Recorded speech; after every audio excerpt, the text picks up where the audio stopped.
fundamental structure and functional unit of the living organism.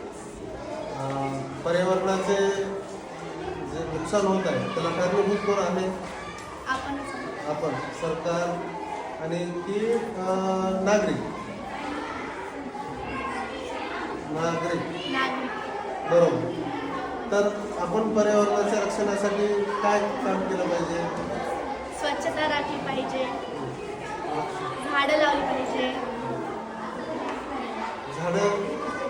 झाडांची तोड सुद्धा वाढलेली आहे का? हो, खूप वाढली. तुला काय वाटते? गावामध्ये काय काम झालं पाहिजे?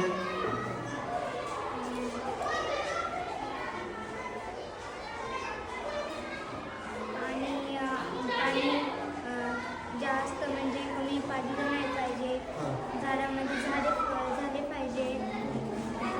तुला काय वाटतंय? झाडाची नासाडी कमी व्हावे, पाण्याची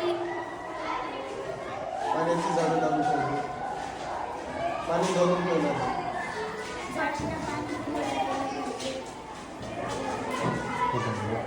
बरोबर.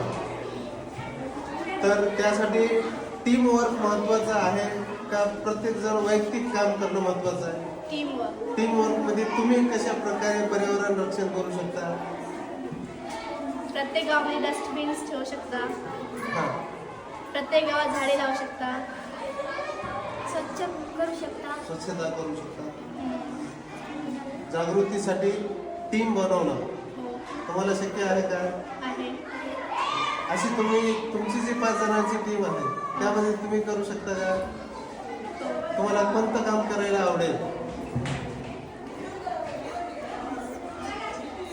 स्वच्छता करायला आवडेल, झाडे लावायला आवडेल. अजून